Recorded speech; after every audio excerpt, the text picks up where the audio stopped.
tardes a todos. Mi nombre es Elena Bastidas, soy profesora asociada de Nova Southeastern University y también soy el advisor de Latin American Working Group en el Departamento de Resolución de Conflictos.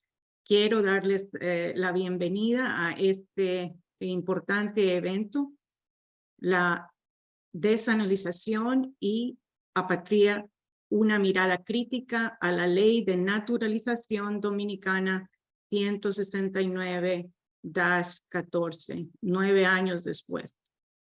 I would like to welcome everyone to this important and timely event, the Desnationalization and Statelessness, a critical look at Dominican Naturalization Law 169-14, 9 years later. Thank you very much. And I think Roland will present the sponsors for this event, which we're very grateful. Hello, everyone. My name is Roland Joseph, and I'm the former president of the Latin America and the Caribbean Working Group here in the Department of Conflict Resolution Studies at Nova Southeastern University. This webinar is organized by 4 organizations, and we have also 4 panelists. That will be a very great discussion. Let me start by introducing or presenting the organizers or the sponsors. And the first organization is the Latin America and the Caribbean Working Group. This working group was created by Dr. Elena Bastidas, professor in the Department of Conflict Resolution Studies. And the goal of this working group is to raise awareness of current issues and conflicts related to Latin America and the Caribbean nations. We also create partnership with Nova Southeastern University students, faculty, alumni, and other scholars from different countries in Latin America and the Caribbean nations, just to conduct, I would say, research, organize conferences, symposium, like what we are doing today, and so on and so forth. And the second organization that is part of this event is the International Center for Leadership and Conflict Studies. This center is a non-profit organization that promotes leadership and conflict resolution education in the United States, in Haiti, the Dominican Republic, and other parts of the world. Created by Dr. Ernst P. Vincent, the goal of this center is to, as I just said, to promote scientific research and also provide training for people working in the private and public sectors. And the third organization that is part of this symposium is Reconocido. Reconocido is an independent national civic network promoting human rights and effective integration of Dominicans of Haitian descent into Dominican society. And this organization defends the rights of people in Dominican Republic against racial discrimination. It also promotes the human development of Dominicans of Haitian descent. And the last organization that it is part of this event is the Center for African and African American Studies. The Center for African and African American Studies of Rice University focuses on developing curriculum and research related to Africa and to people of African descent in the Americas and beyond. And this center offers also a broad base for teaching and pedagogical resources, as well as interdisciplinary scholarship and programming that brings Rice University into national and international conversations. And they are also focused on topics related to critical approaches to race and racism, the nature of history and identity, and the complexity of Africa's past, present, and future.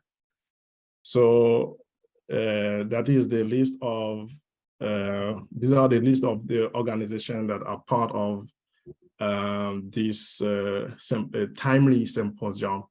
So I'm going to ask Kim Thompson to introduce our 4 panelists for today's conversation.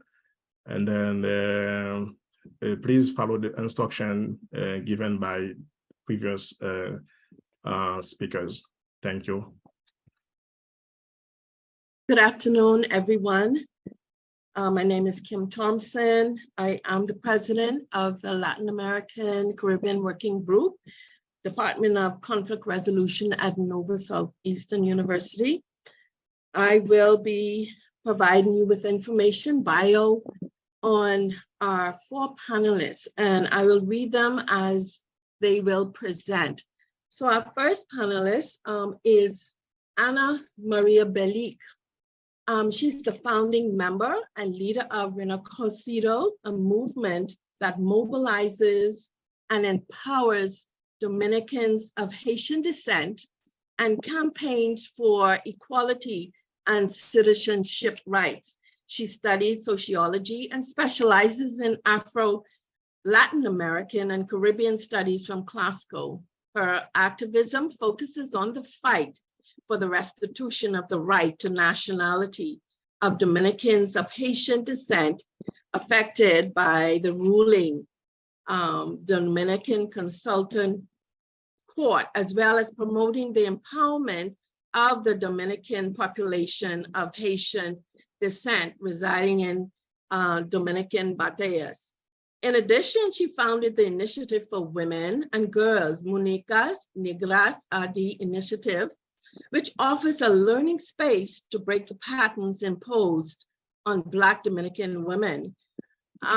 Maribel, Ana, she coordinated the publication of 2 books, Nos Cambió la Vida and Somos Quien Somos, which document the stories of members of the Reconcido. She recently coordinated a critical training space for Dominicans of Haitian descent.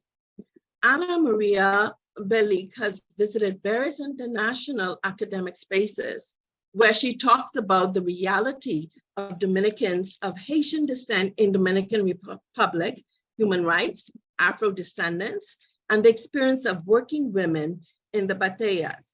She was a visiting student at Columbia University in the Human Rights Advocacy Program 2022 to 2023.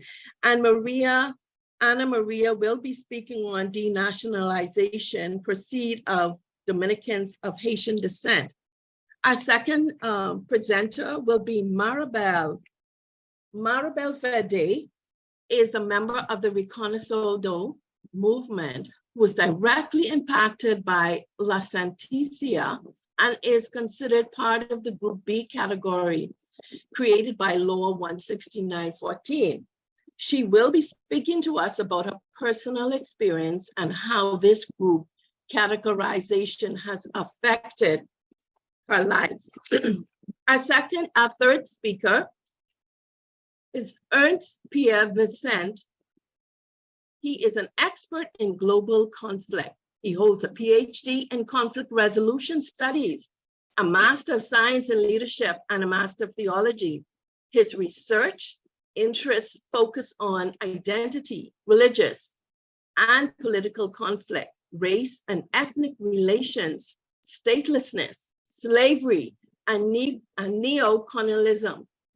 He has conducted research with Dominicans of Haitian descent, human rights activists, and religious leaders in studies exploring the persistent dilemmas of stateless people in the Dominican Republic, the role of the church in the struggle for racial reconciliation and social justice in the Caribbean, Latin America, and United States.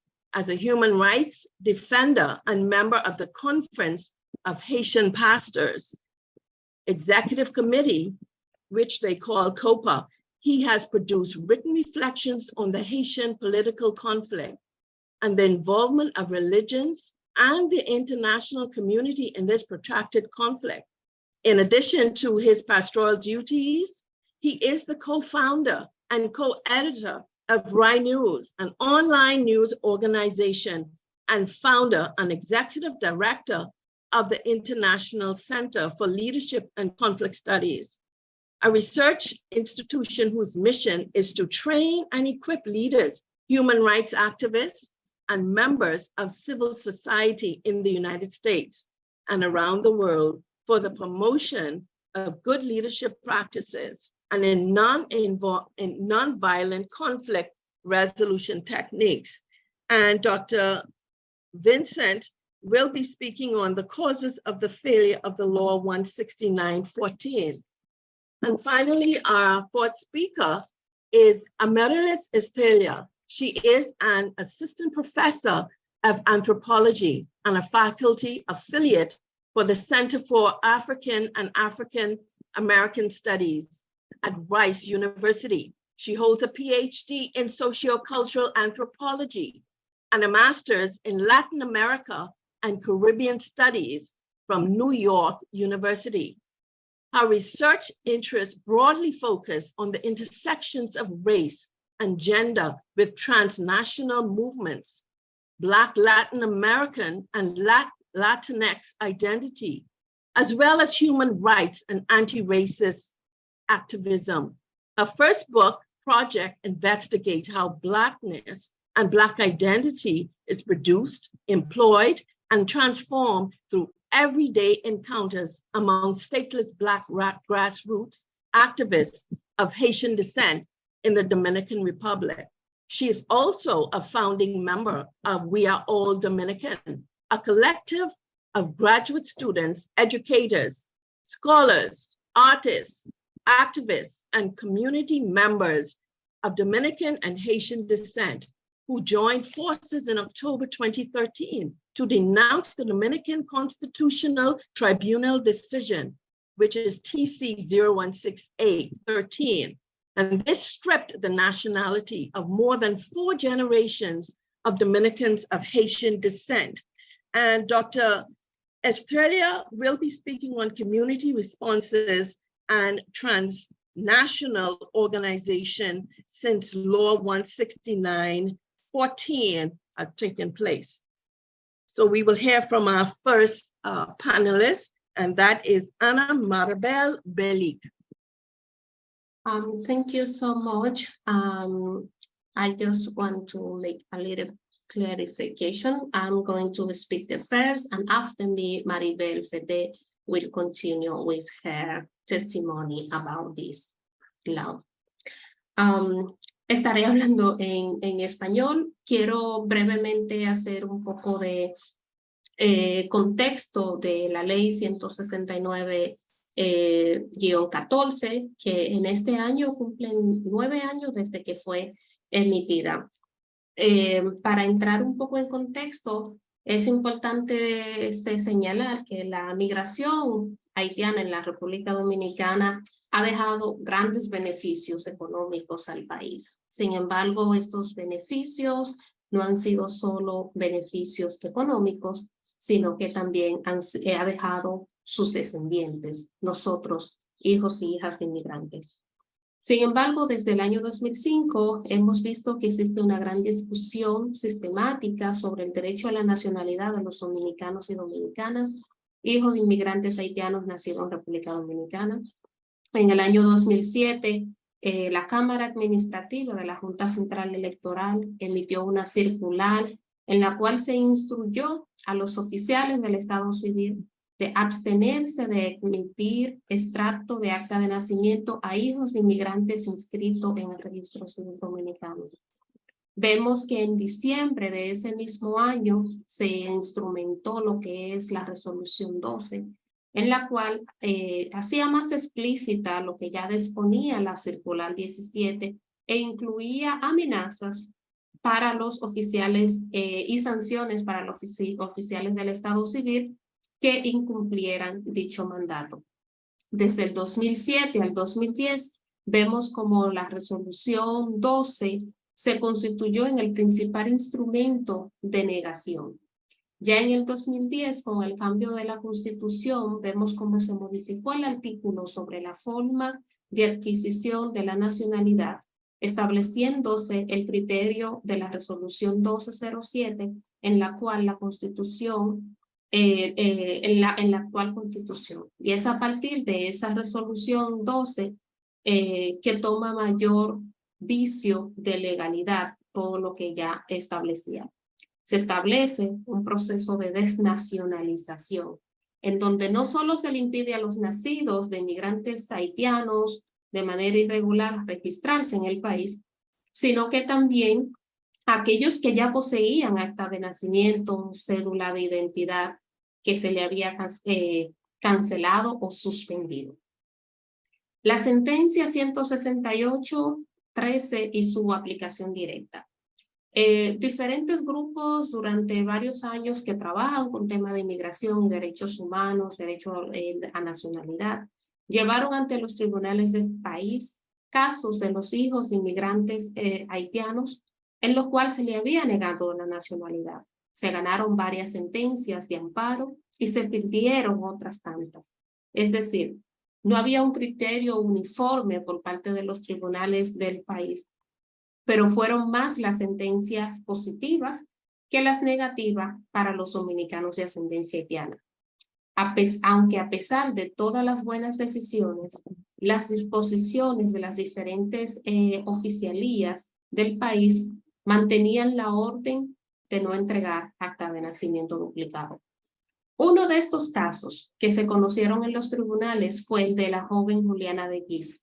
Ella encarnó lo que algunos sectores consideraban que se supondría ser la decisión que pondría fin a la discusión sobre la nacionalidad de los hijos de inmigrantes haitianos en la República Dominicana.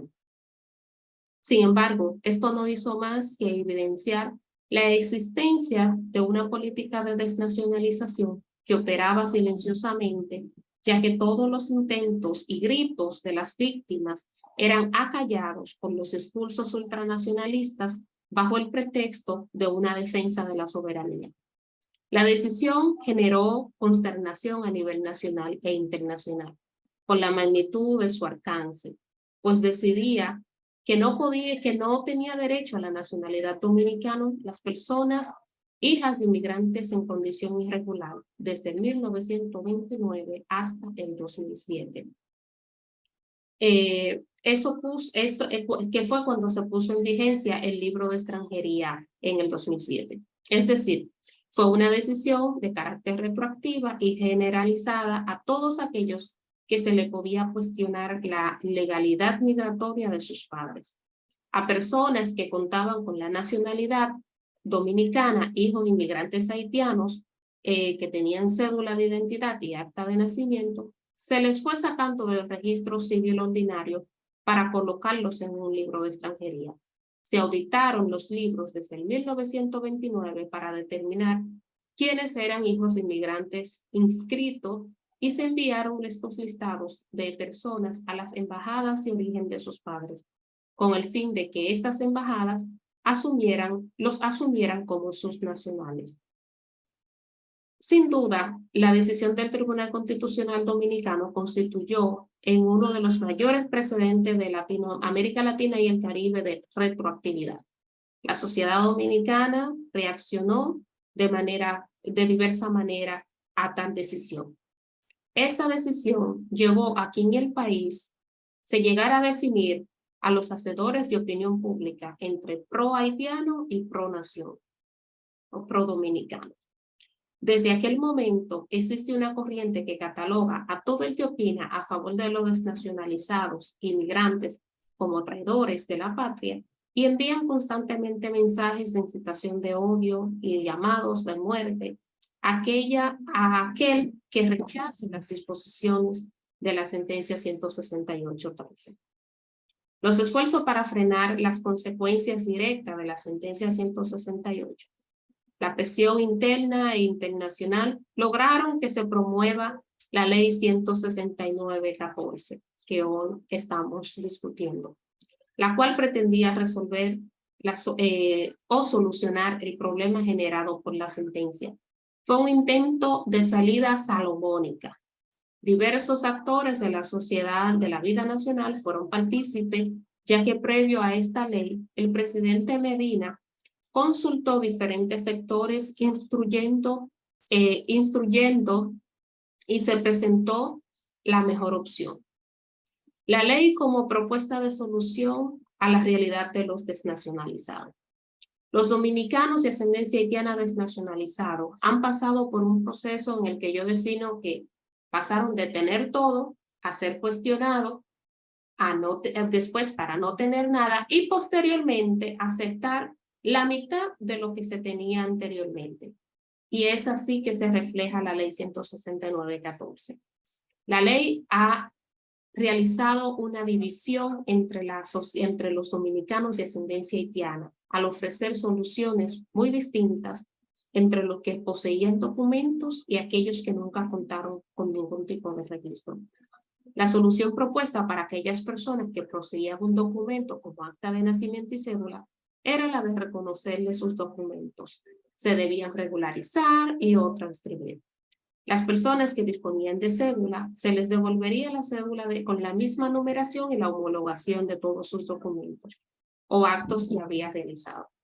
Mientras que para el grupo de aquellos que nunca contaron con un registro, la ley estableció un reglamento para inscribirse en el proceso de regularización y después de 2 años poder obtener por la naturalización conforme a dicha ley.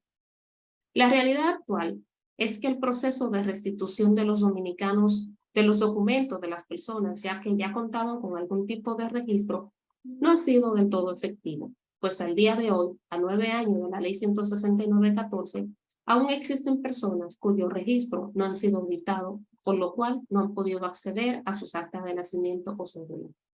En la mayoría de los casos, las personas que contaban con un registro se han visto obligados a esperar a que su registro sea transcrito a nuevos libros para poder acceder a lo mismo. Dicho registro de transcripción constituye un peligro que la población dominicana de ascendencia haitiana ha venido alentando, pero no se ha visto en su justa dimensión. Y es que con ese registro ha convertido en ciudadano de segunda categoría. Esta es una combinación un tanto peligrosa, ya que en cualquier momento se puede volver a caer en el limbo jurídico en el cual se estaba. Otra realidad que sigue latente es la de miles de personas nacidas en el país, los cuales no cuentan con ningún tipo de registro. A pesar de que la ley 169-14 dio un plazo para inscribirse en el proceso de regularización, fueron más los que se quedaron fuera del proceso que aquellos que sí lograron hacerlo. Y aquí varios elementos jugaron un papel importante, entre ellos la falta de documentos de los padres como migrantes, la falta de información, la desconfianza en el proceso, las trabas administrativas, entre otras.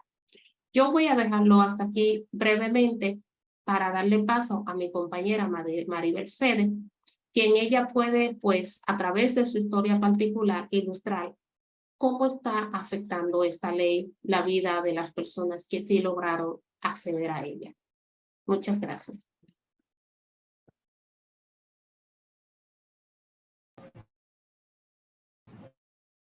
Saludos, no sé si me escuchan o necesitan que más fuerte. O ahí está bien. Mi nombre es Maribel Fede. Soy miembro del movimiento reconocido y dominicana de ascendencia haitiana. A continuación, les voy a estar leyendo un poco de lo que ha sido mi historia para que así puedan entenderlo de forma rápida y sin ningún tipo de inconveniente. Y dice, inicio diciéndoles que no tenía idea de lo que era la sentencia 168-13. Siempre pensé que vivíamos bien sin saber del problema que se aproximaba. Soy de una comunidad llamada Euskarduna. Es una comunidad alejada del pueblo y por lo tanto era un tanto difícil enterarnos de las cosas que acontecían a nuestro alrededor. En el 2013 llega a la comunidad una persona llamada Rosa Iris, pidiendo reunirse con la comunidad todos en ese momento se reúnen y Rosa inicia diciendo que hay una ley para registrar o regularizar a los dominicanos de ascendencia haitiana, concientizando a las personas de la comunidad sobre el problema que había. Había escuchado que mi mamá estaba haciendo el proceso de declaración en la Junta Central Electoral. Recuerdo que mi papá llegó a empeñar algunas cosas de la casa para conseguir dinero para pagar el pasaje para ir a la Junta. Recuerdo que le decía que vinieran, le decían a mi mamá en la Junta que viniera un día, y el día que ella iba le decían que no habían resuelto y que tenía ella que retornar. Y recuerdo que mi mamá se entristecía por eso, ya que ella iba en busca de un resultado y encontraba otro. Todo era lindo hasta el momento que pasé a primero de bachiller. Este es el punto en donde tenemos que viajar de la comunidad hasta la ciudad. Algo que marcó mi vida y le voy a contar por qué. Fue el momento de inscribirme en el liceo para continuar mis estudios. En agosto del 2013, el día de inscribirme en el liceo, llegué acompañada de mi mami, ya que era menor y requería de alguien mayor para hacerlo. Fuimos el primer día, entregamos un folder con los documentos que teníamos a mano y le pregunté a mi mami le preguntaron a mi mami que dónde está mi acta de nacimiento, a lo que mi mamá responde que nosotros estamos en un proceso que aún no hemos encontrado o no hemos conseguido o no hemos tenido la oportunidad de tener el acta de nacimiento. Tenía que inscribirme en agosto y las clases habían iniciado y aún no había podido empezar a tomar las clases. Y mi mami y yo empezamos a buscar ayuda para que yo no perdiera el año escolar.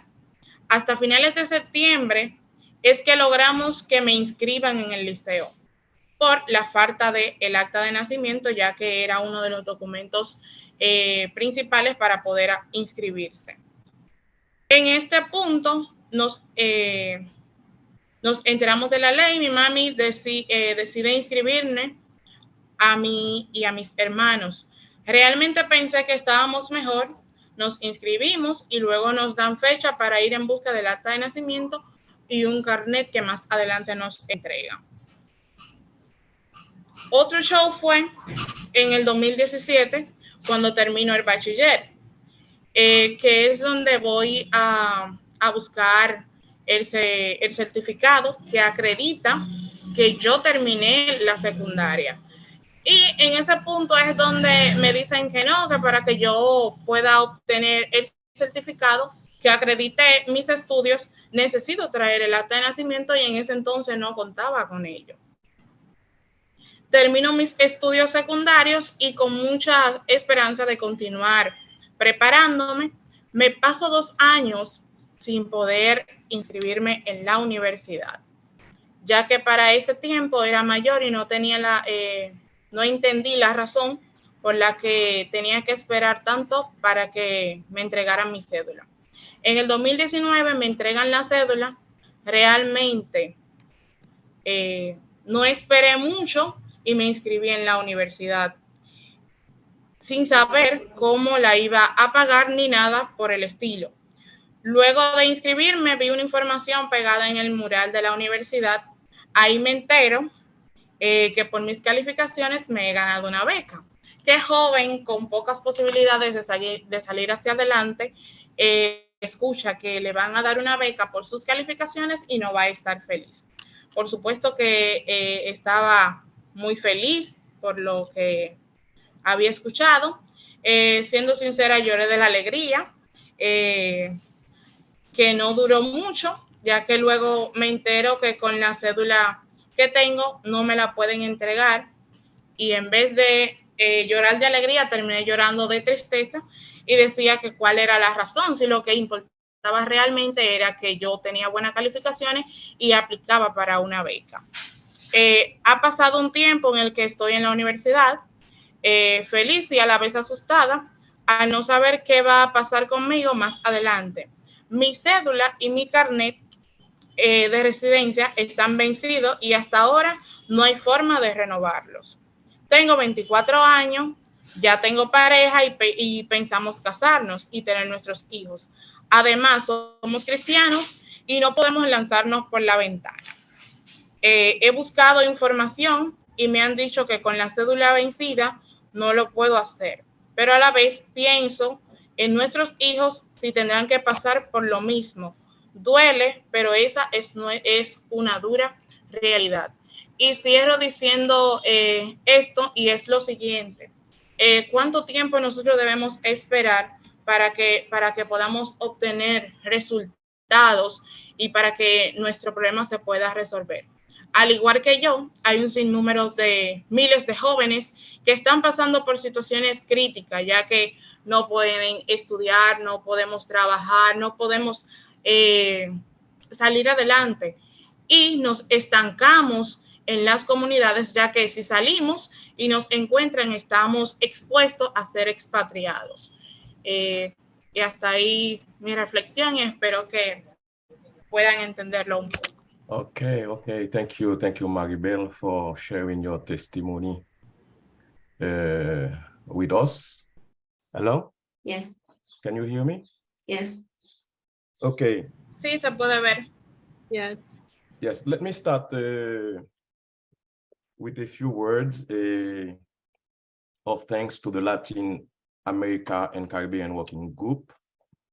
Reconocido, we are all Dominican, and the Center for African and African American Studies for the partnership with the International Center for Leadership and Conflict Studies to organize this special webinar on denationalization and statelessness.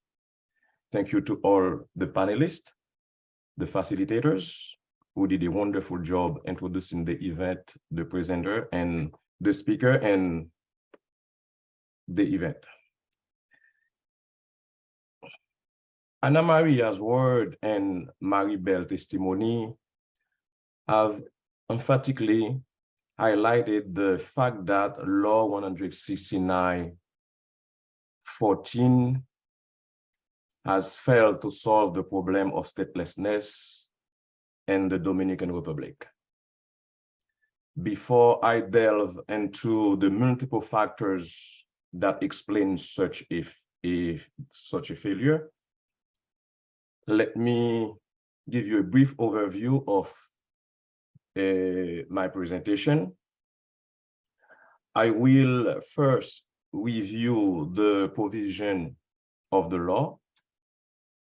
Second, I will briefly review the law's implementation process. Third, I will analyze the stated intent versus the true intent of Naturalization Law 169/14, and some of the multiple factors that explain why this law has failed miserably to resolve the statelessness crisis in the Dominican Republic. As you just heard from Ana Maria Berique and Maribel Fede.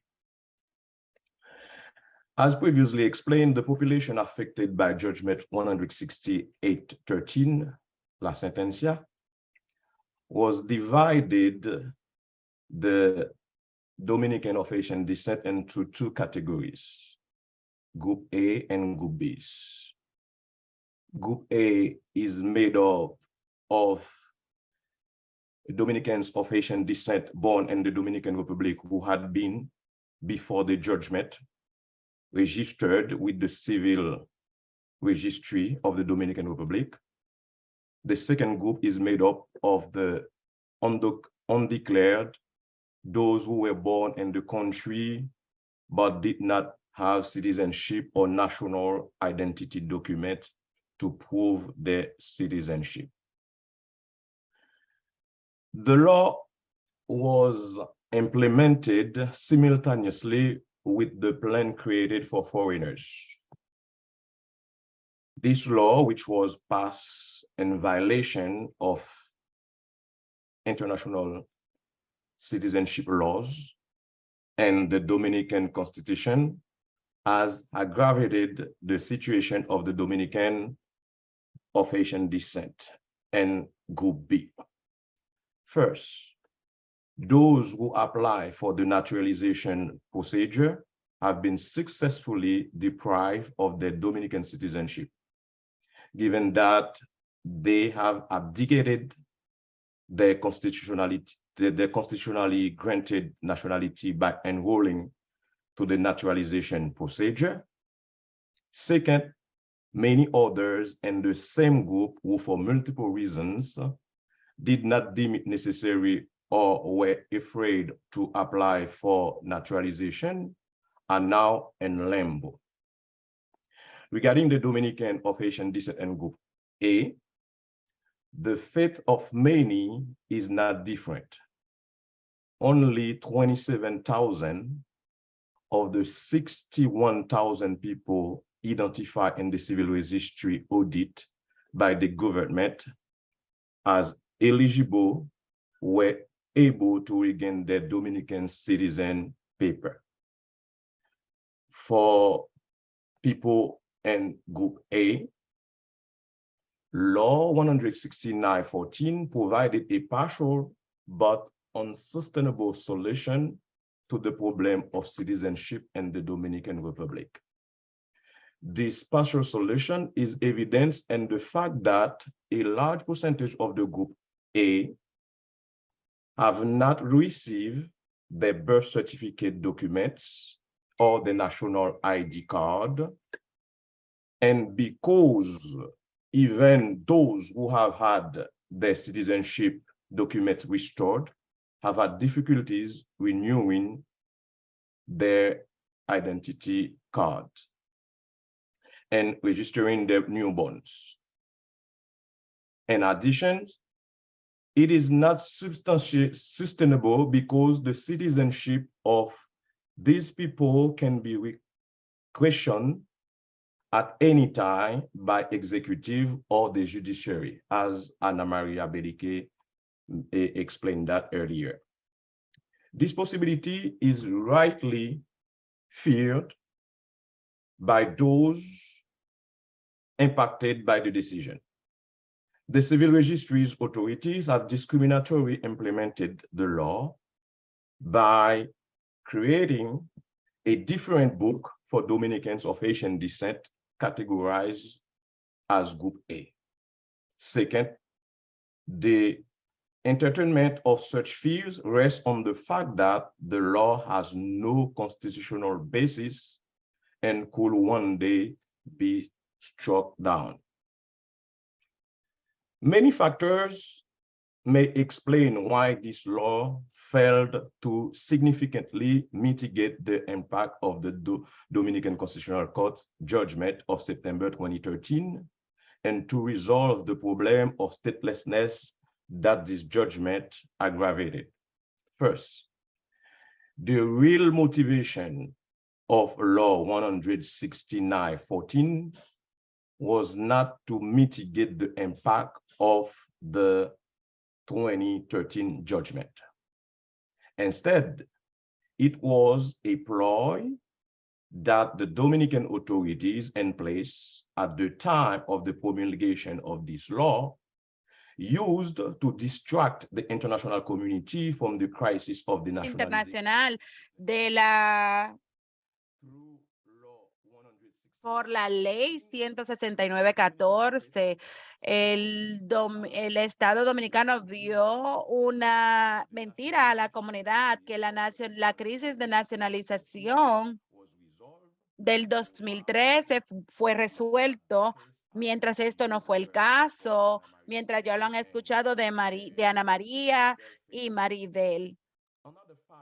Otro factor es que esta decisión que pasó por ser políticamente motivada, una decisión que va a tomar decisión política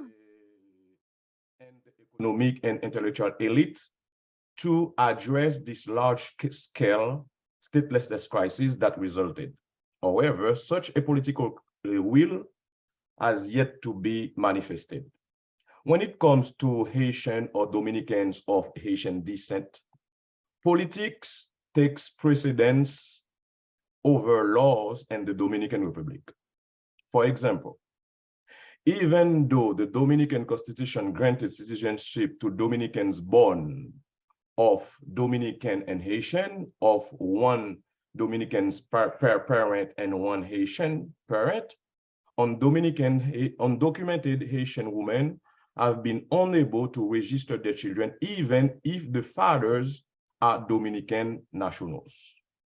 It is also this lack of respect for the law that prompted the Dominican Constitutional Court to revoke the citizenship of Dominican of Haitian descent. As I said previously, the law required Dominicans of Haitian origin and Group B to abdicate their Dominican citizenship by enrolling in a special naturalization plan implemented simultaneously with the regularization plan for undocumented Haitian migrants living in the Dominican Republic. This requirement has violated this individual's right to Dominican nationality, because from 1929 to 2010, according to the constitution in force at the time, the Dominican Republic was under the Usolí regime. Therefore, it had an obligation not to draft a law and implemented it without regard for its constitutional system and its international obligations regarding nationality. However, since the intention of the Dominican state was not to solve this problem, the authority drafted the law and executed it in such a way as to prevent the recovery of citizenship documents. My research, the project on this issue, highlighted that the issuance of decisions to cancel the nationality of Dominican of Haitian descent was the latest act of this political strategy. Under the guise of legality, they enacted this decision, whereas they were in fact politically driven. If the Dominican state were serious about resolving this dispute, it would have created a special legal apparatus to give individual and Group B the opportunity to regain citizenship. The Dominican authorities promised to solve this problem through the nationalization law, does not measure up to the immigration law currently in force in the Dominican Republic. For example, to apply for citizenship in the DR as per current immigration law, foreigners must have a valid passport of their country of origin. Furthermore, they must have a temporary resident permit to apply for naturalization. Therefore, it would have never been possible for this individual born in the Dominican Republic and not registered as Haitian citizens to become naturalized Dominican citizen with a temporary residence card, which was valid for only 2 years. Last year, the Ciudadana, an organization working in the Dominican Civil Society, conducting research that confirmed that the requirement for people in Group B to submit a Haitian passport for the naturalization was a significant obstacle. Therefore, for the several thousand Dominican who enroll in this program, to effectively recover their nationality, it would have required a particular regime, which would remove such an obstacle erected by the earlier mentioned immigration law. Without the special legal instrument, no one from Group B could have been legally naturalized under the current immigration law. Many other factors have contributed to the failure of naturalization laws 169/14, For example, the process was not easy, the process was not agile. There are all sorts of difficulties characterized firstly by an excessive demand for documents that the law did not require. In addition, when applying for the registration process, the registrant were asked to bring witnesses to attest that they were born in the country if they did not have all the documents provided by the Dominican Republic as their place of birth.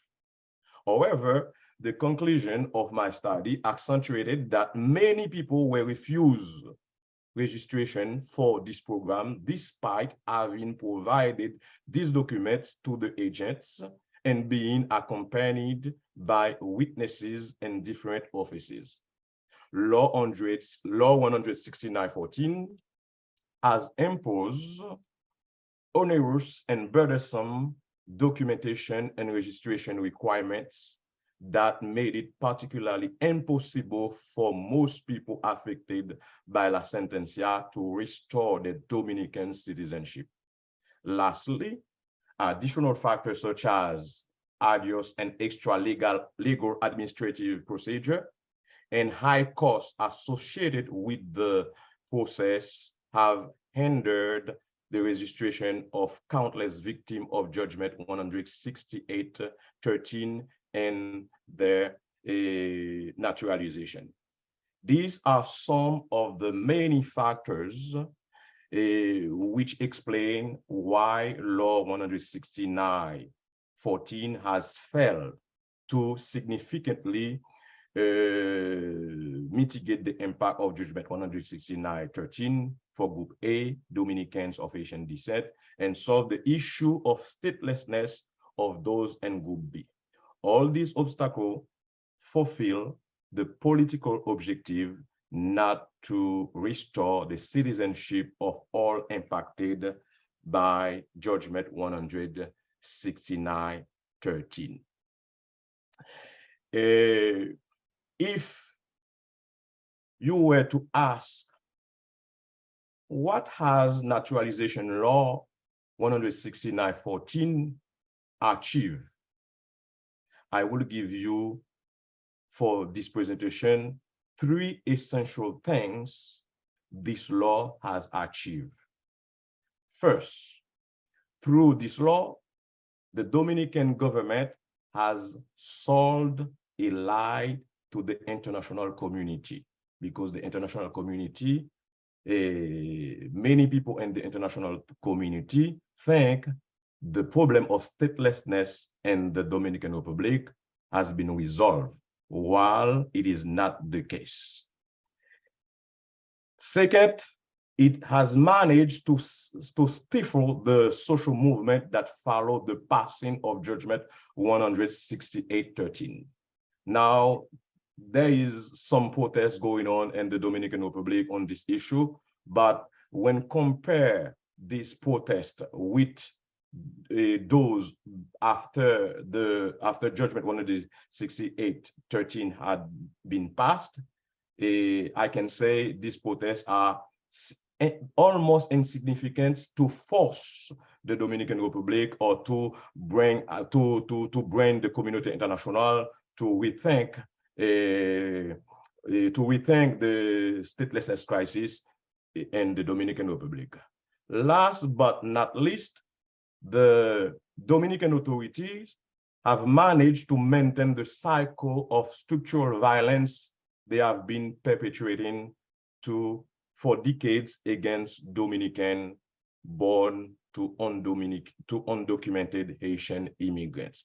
These are the 3 achievements among many others that Law 169/14 has achieved. But with regards to a solution to the statelessness crisis, the law has miserably failed to resolve this issue. Thank you.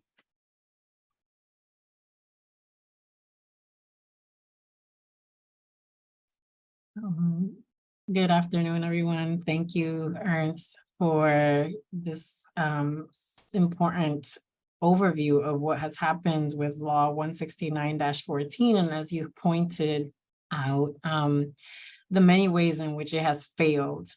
And so I appreciate having you give that overview for everyone, because as I present, and I should start by saying thank you to all the organizers for this invitation to have this important panel. I'm gonna also share my screen. I'm sorry for not doing that yet. Just 1 second. Okay, let's see. Can everyone see the screen? Yes. Okay, so, okay, great. So I just have a few slides that I wanted to share, and really focusing on the parts that are more about the resistance and solidarity that I have seen emerge within the Reconocido movement with young Dominicans of Haitian descent who have been directly impacted by these policies, and the kind of solidarity that I have also seen emerge as we think about responses and ways to push back against the ongoing denationalization and statelessness of Dominicans of Haitian descent in the country. And so I just wanted to start by saying that I am an anthropologist, and the way that I come to this work is through ethnography. But I'm also the child of Dominican immigrants born in New York City, and I feel a deep sense of commitment to this issue in particular. And so even before I was an anthropologist, I was already someone who was part of this community who was trying to understand the impact of anti-Haitian sentiment, anti-Blackness in the Dominican Republic and also within Dominican communities.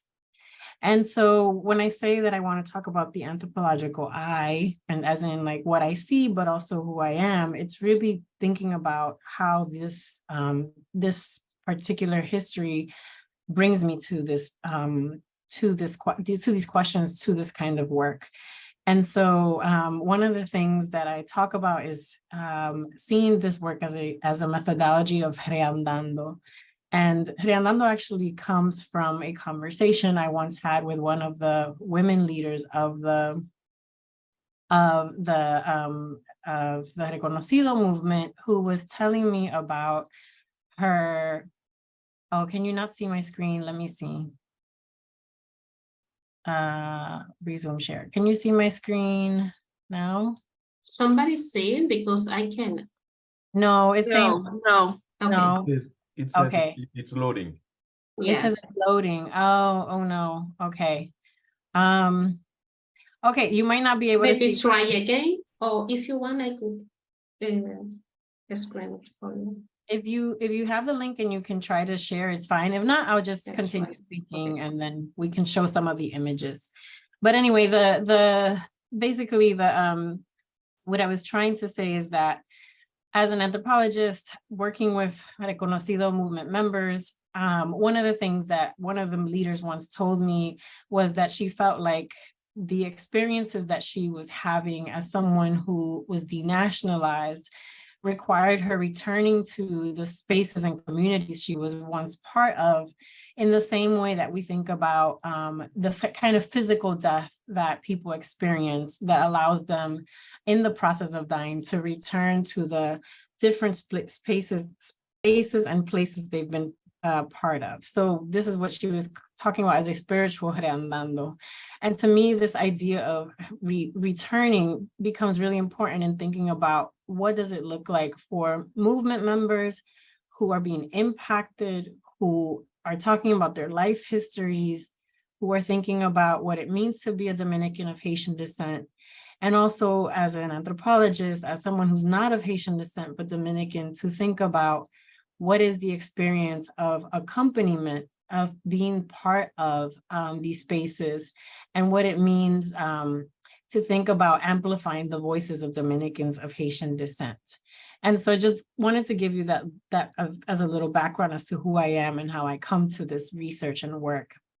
But because we are short on time and a lot of what has already been discussed is the law, what I wanted to do is talk a little bit more about the everyday practices of resistance that I saw emerging from the Reconocido movement, and why I thought it was so important to see how they were creating space for protest, raising awareness at the national level, and how they were creating space with one another to discuss the impact of La Sentencia and Law 169-14. And I was particularly interested in understanding its impact on the Black women of the movement, who were often leading a lot of the organizing. And as you can see on this panel are some of the leading voices as well of the movement. So I spent a year in the Dominican Republic between 2016 and 2017 doing ethnographic research. And this is a lot of the research and work that I'm writing about now is based on that year that I was there. And there's a book that I'm working on that's called Recognizing Blackness. And so it's part of what I did in this book and that I'm working on is exploring Black feminist organizing in particular. And the many forms of desahogos, which can be translated into English as a kind of emotional release or an undrowning that happens as women are organizing and gathering and talking about their experiences. And so, and you can see in the slide, the different forms of translation of desahogo. And so the three areas that I touch on, and that's the next slide, Anna, if you can move along, is number one, how intimacy in the form of sexual and reproductive ties are regulated by the Dominican state through the bodies of Black Dominican women of Haitian descent. Two, how the state's regulation of Black women's bodies leads to their regulation within their homes and community.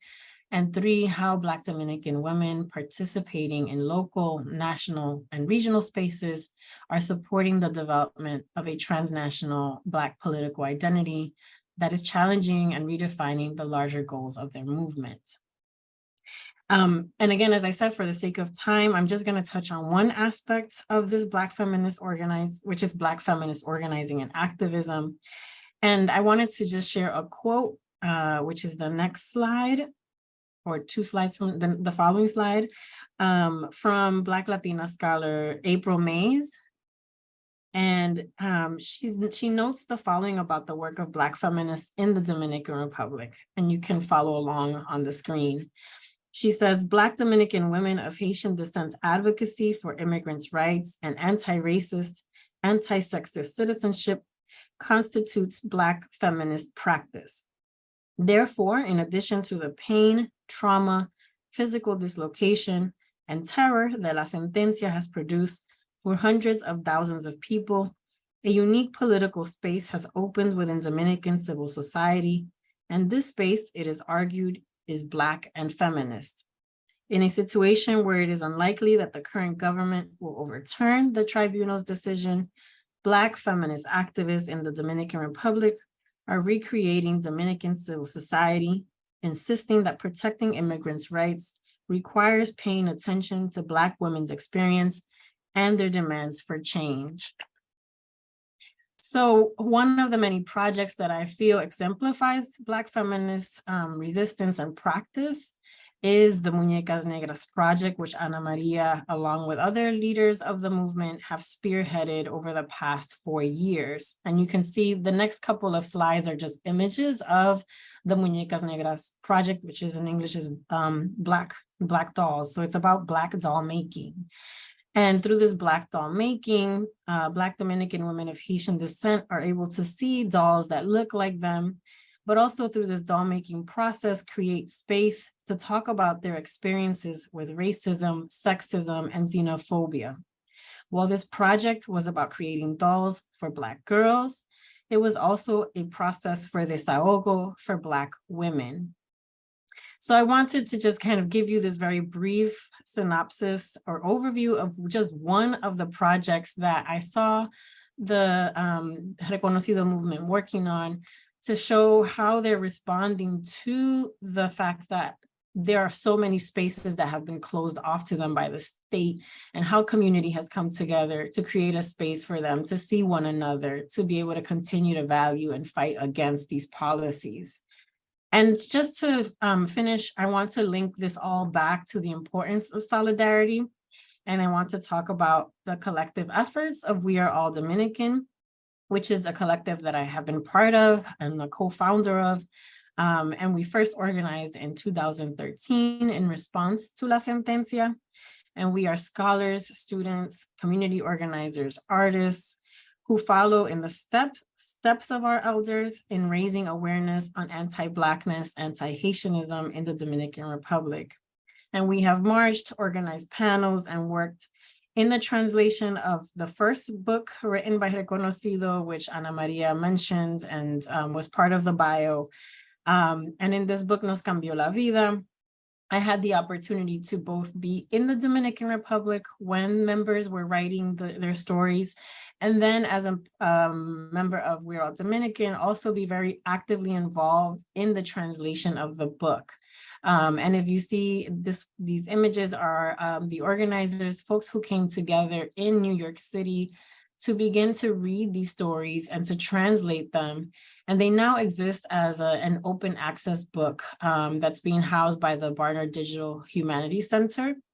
And if you go back one slide, you can see at the top, it says Nos Cambió, and nos, there's a period between the B and the I, but this is a URL. So if you copy this into your web page as Anna's doing right now, it's going to take you directly to the open access book, which is now in English. So if you didn't read these, you couldn't read these stories in Spanish, they now exist in English. And they're there for anyone to read and get firsthand accounts of the experiences of Dominicans of Haitian descent with denationalization. And so I wanted to just end here. I have two more pictures that you can show that are just about solidarity, that are about thinking about what does it look like to have a transnational Black solidarity, and to think about the way that we are moving in these different spaces, and to think about the ways that we continue to amplify the voices of Dominicans of Haitian descent who are being directly affected by these laws and policies. So I'll stop here because I know we have Q&A and we have a part to talk about calls to action later on. But just once again, thank you to everyone for this panel. And it really is an honor to be here speaking with you all. If anyone has any questions, this is the moment. I have a question, Dr. Bastidas, before the audience. Sure. Again, my name is Roland Joseph from the Department of Conflict Resolution Studies. Sorry, could you please turn on your video? Yes. Thank you. Yeah, from the Department of Conflict Resolution Studies. So I want to thank all the panelists for the interventions that are very impressive. Thank you so much, and I learned a lot from your intervention, your presentation. So I want to ask Dr. Hans, you mentioned that the international community thinks that the problem has been addressed. In fact, so how to explain the behavior of the international community vis-a-vis such a serious issue? So how to explain the behavior of international community, especially the United Nations and the United States? That is my question. So how do you think, my first question, how do you think that this problem can be solved, on what should be the role of the civil society in the process of addressing the issue? Thank you, Dr. Joseph, for your question. Based on my research, I can say that the international community played an important role in assisting the victims and providing funds, help them with to address legal issues, to get the papers. Everybody that I interviewed for my research said that the international community did a very wonderful job. But at the same time, they complained about a lack of pressure on the international community's part, because many believe that the international community could have done more to pressure the Dominican Republic to resolve the issue of statelessness.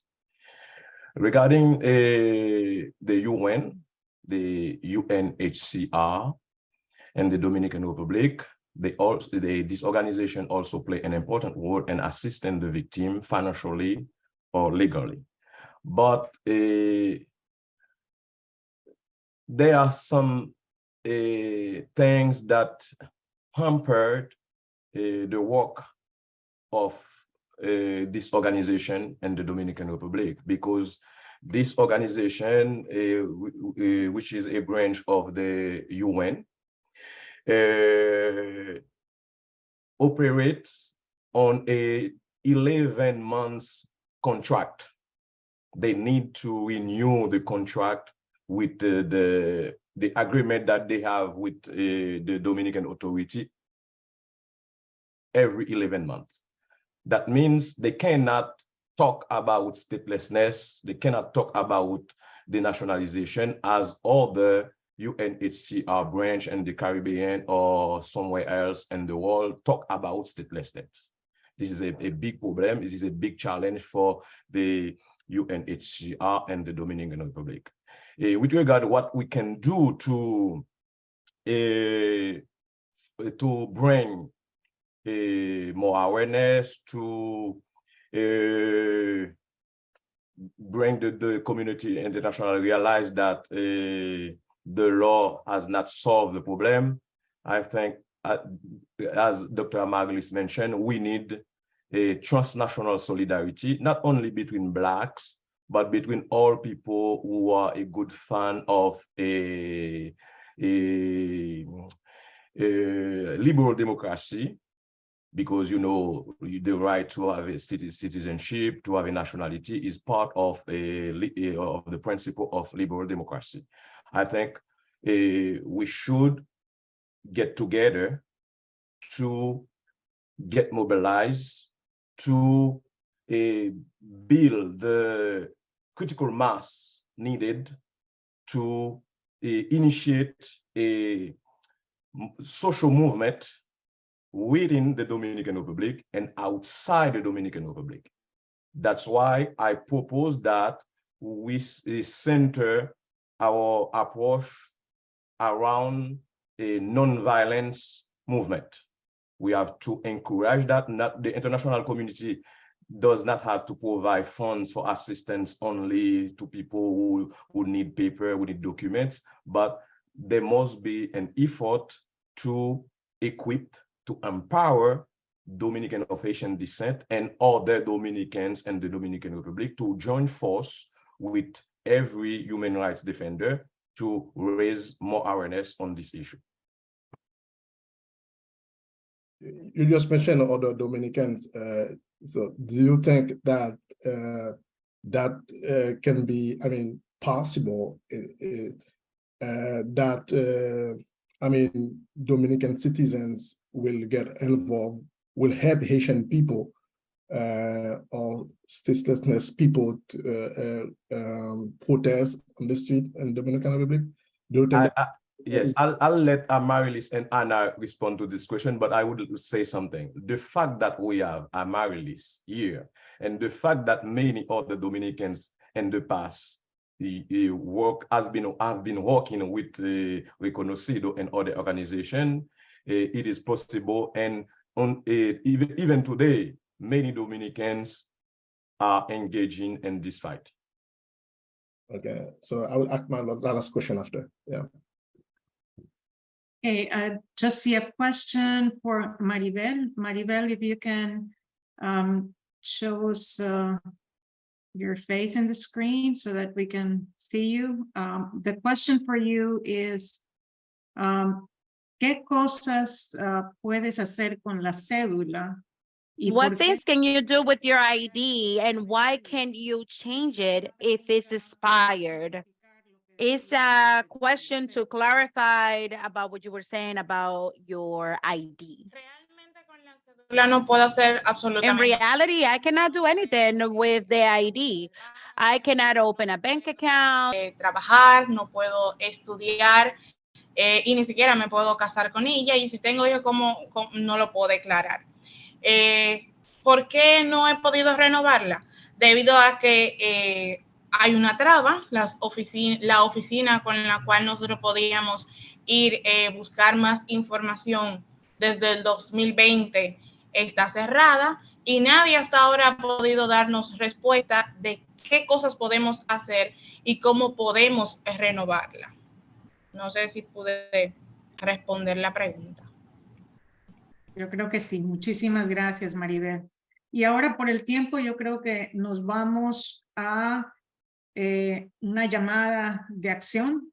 Entonces, a Marilis y Ana.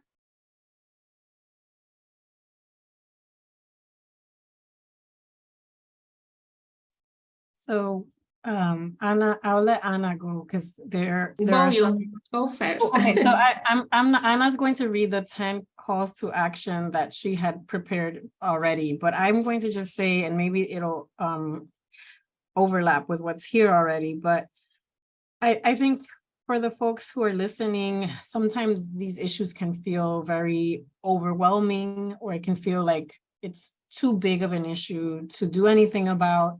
But there are many ways that you can get involved. And one is for anyone who might be already on a university campus, is to consider thinking about ways that you can bring these topics to your campus, whether it's a particular student group or it is a panel conversation, but thinking about ways that you can raise awareness, as Ernst was saying, across the spaces that you are already part of.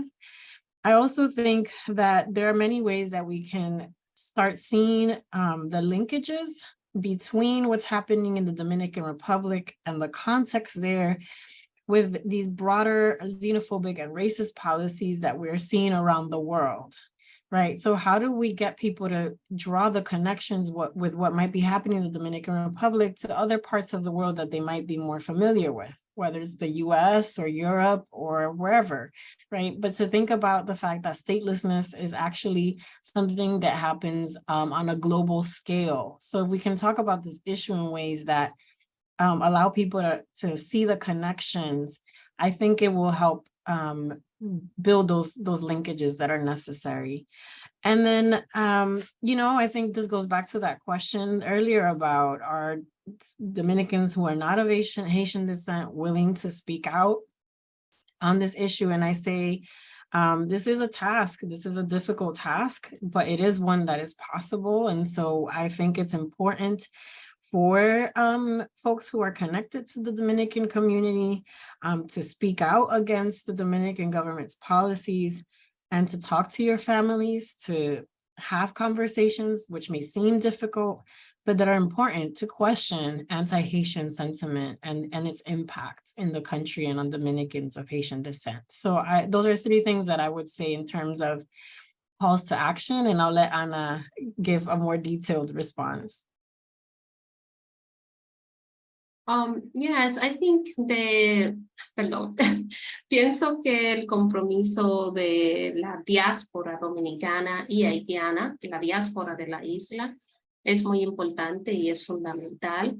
Este diálogo que estamos haciendo es muy bueno y muy importante porque justamente este año se cumplen 10 años de la sentencia 168 y 9 años de la ley 169. Increíblemente, a pesar de que ustedes ven lo que estamos narrando, hablando, muchas personas sencillamente creen que esto se resolvió y realmente no lo es. O sea, el problema no se ha resuelto. Entonces, ¿qué podemos hacer para para esto. Para nosotros es muy importante lo que podemos hacer desde aquí, desde República Dominicana, pero también lo que se puede hacer desde la diáspora, en cada uno de los rincones donde estamos. En el 2013, la diáspora jugó un papel muy importante y yo creo que todavía hoy puede seguir haciéndolo.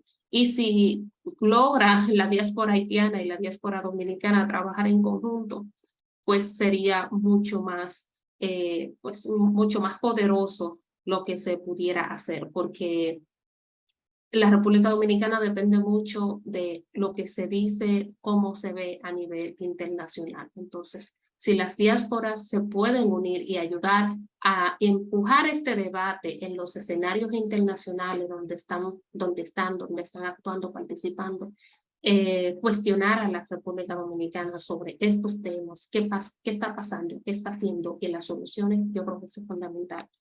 Aquí también yo dejo una lista de otras acciones que se pueden hacer para tomar acción, o sea, para no decir, no puedo hacer nada porque soy sola o no tengo recursos. Bueno, hay una lista de 10 cosas que tú podrías hacer para apoyar esta causa. Y lo primero es aprender más acerca de lo que está pasando en República Dominicana, como lo estamos haciendo hoy. Leer sobre lo que nosotros como organizaciones estamos compartiendo a diario en los medios, en las redes sociales, en las páginas web. Comprometerse con la solidaridad, con las personas afectadas, levantarse, hablar, porque una de las cosas que menos se quiere o que menos quiere este gobierno es que se hable de esto. O sea, hay un silencio muy grande sobre lo que está pasando y no hay interés en que se hable. Al contrario, se acallan las voces de las personas que hablan.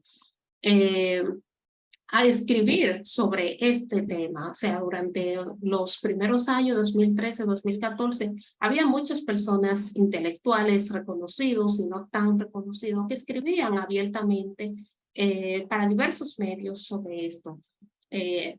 Varios escribieron en New York Times, Miami Herald, Washington Post, y en fin, entonces continuar ayudándonos a promover esto que está pasando.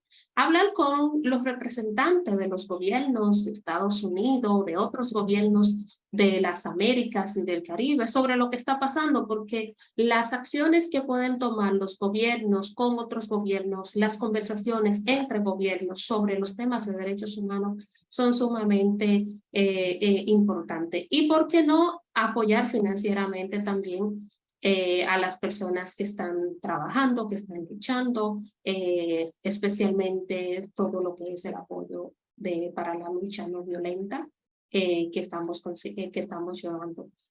Y bueno, hay una parte que ENS resalta mucho aquí, que es la necesidad de el compromiso de los líderes religiosos del país, República Dominicana, Haití, Estados Unidos y todo el Caribe. O sea, la mayor parte de las personas de ascendencia haitiana afectada pertenecen a alguna religión, pertenecen a algún círculo religioso. Sin embargo, los líderes religiosos son los que menos han prestado atención a esto que está pasando.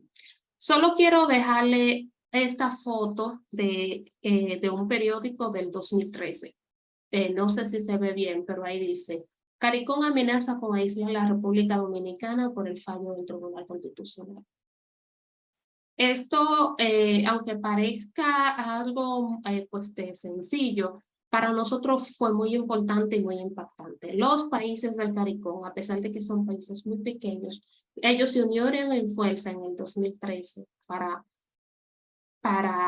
cuestionar a la República Dominicana en todos los escenarios comunes que ellos estaban para abordar este tema. Y yo creo que también que esa fuerza que unieron los países del Caribe para demandar el respeto y el derecho de las personas afectadas por esto fue determinante en aquel momento. No puedo decir que una sola acción fue la que dio la oportunidad para encaminar la discusión al tema. Una sola acción no es suficiente. Son muchas acciones juntas las que pueden ayudarnos a seguir encaminando. Entonces yo pienso que si todos hacemos de nuestra parte, desde nuestras posibilidades, desde nuestros espacios, y abrir nuevos espacios, yo pienso que es fundamental. Lo dejo ahí, no sé si Años quiere agregar algo más para finalizar.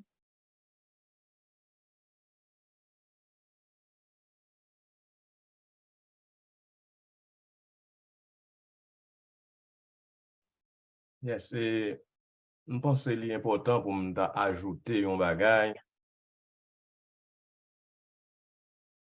particulièrement pour moun haïtien et haïtienne qui a suivi.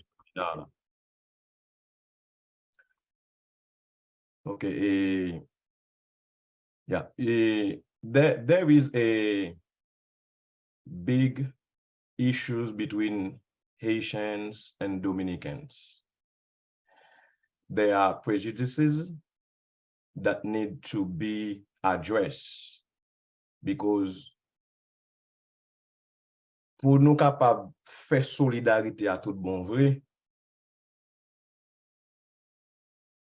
je pense Haïtiens avec Dominicains doivent unir ensemble pour faire solidarité, particulièrement those who are living in the diaspora, Haitian diaspora, Dominican diaspora.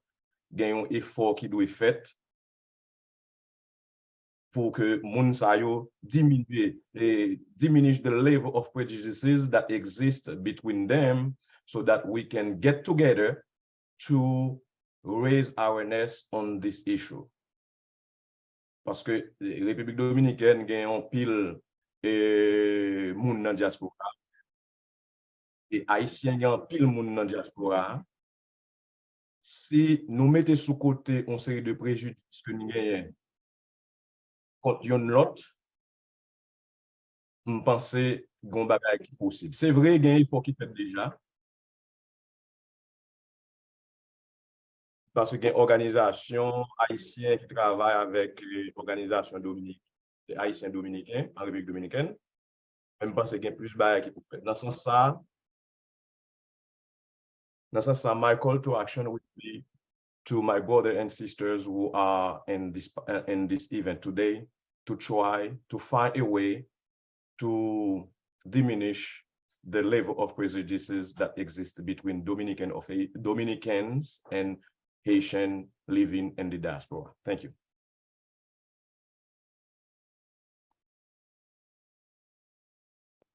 What about the Haitian government? I want your thought about that, Ernst or Dr. Stella.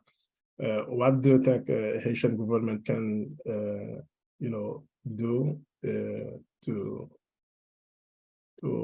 resolve the problem? I don't think regarding the statelessness crisis, we can rely too much on the Haitian government, especially the current Haitian government or past Haitian government authorities to address this issue, because it has been a great deception for me while I was conducting my research on this issue. It is sad to say, but it is true. I don't think we can rely on the government to do something. We need to, let's say, to resolve our political issues in Haiti first, to have a government that represents the people of Haiti, not the international community, not the United States, for instance, but a government that is really concerned about the situation of Haitians or Haitian immigrants in the Dominican Republic. For that, I think we as Haitian, we need to do something to have in place government that can address the problem of Haitian inside Haiti, and who can talk with the Dominican Republic as a government, as a government who cares about the well-being of their citizens. It's already 1:38, so I would like to first of all thank all of the panelists for this incredible webinar. I also want to thank all of the sponsors. We are all Dominican, Reconocido, the Rice University Center for African and African American Studies, and International Center for Leadership and Conflict Studies. Amarilis, Ernst, Anna, and a very special thanks for Maribel Fede. It is, I think, very, very important for us in this type of webinars to hear from people like Maribel and their testimonies. And thank you so much to the multilingual translators. This is also a way to, I think, learn from each other in different languages. And it has been a pleasure for the Latin American Working Group of Nova Southeastern University to be part of this webinar. Thank you very much.